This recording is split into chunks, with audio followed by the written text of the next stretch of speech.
Mr. Chairman, and congratulations to the state of Oklahoma on that. I do want to take issue with one of the things that the ranking member brought up. He said that President Biden had prevented a default by signing a bill. Wait a minute.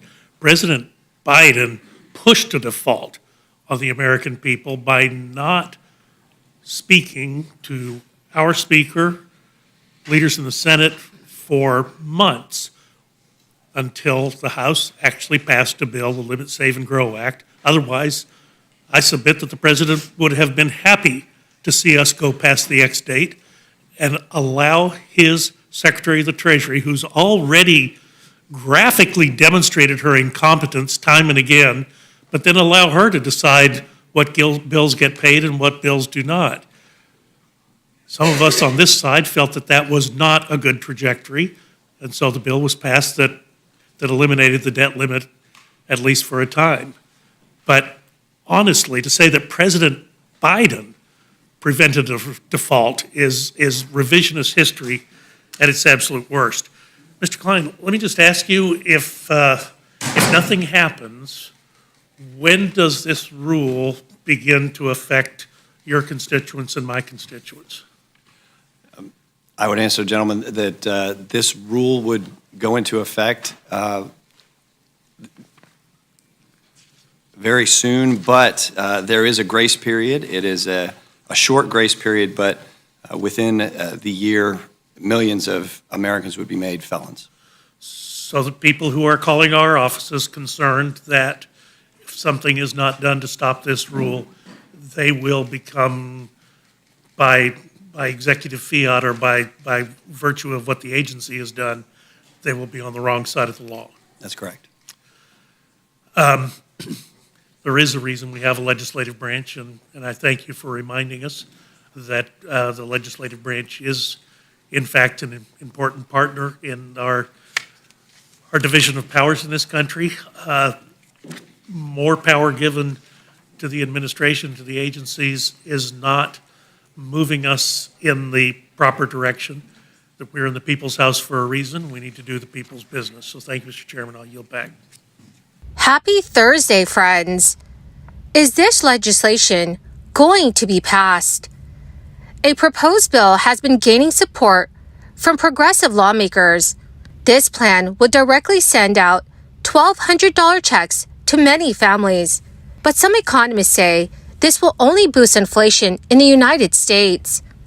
My dear friends, please make sure that you watch until the end of this video.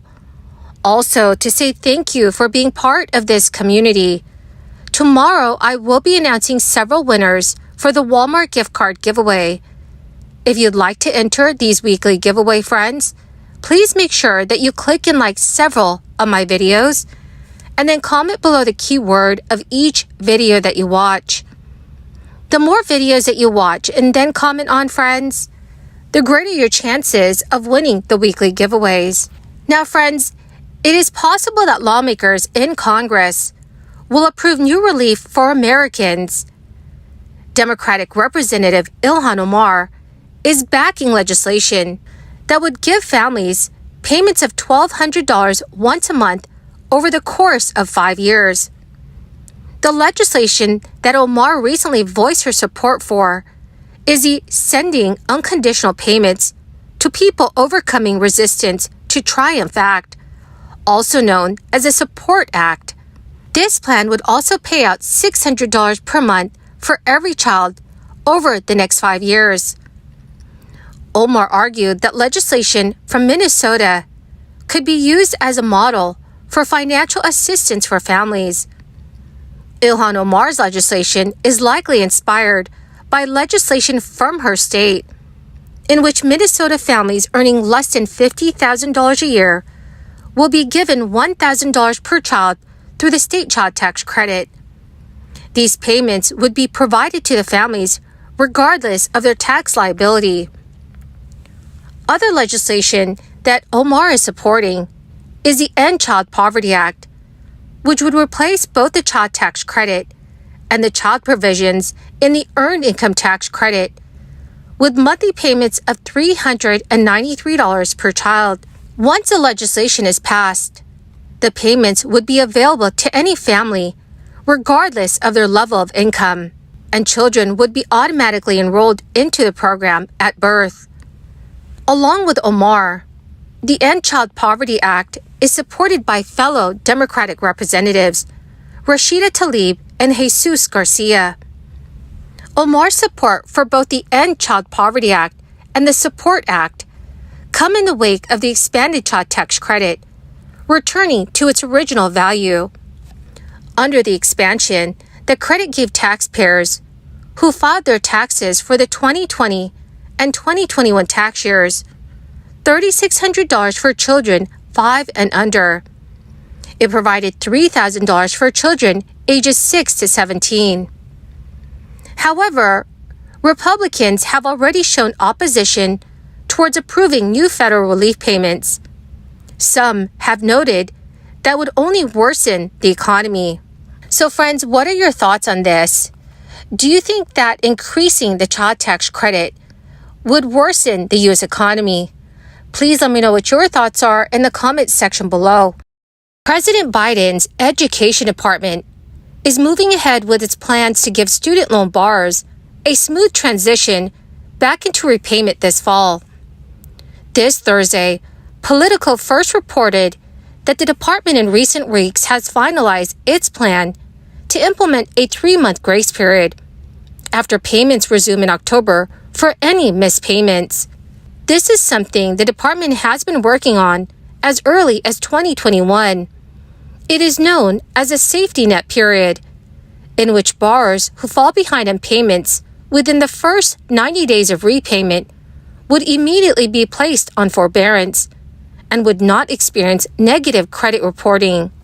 The Biden administration has reiterated that payments are scheduled to resume again in October after a more than 3-year pause, and interest will begin accruing again on borrowers' loans in September.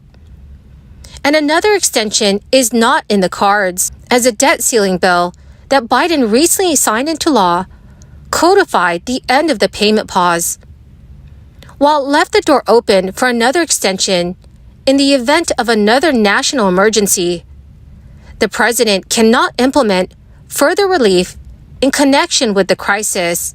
In addition to the grace period, Politico also reported that the Education Department will unveil its new income-driven repayment plan in the coming weeks, with implementation soon after.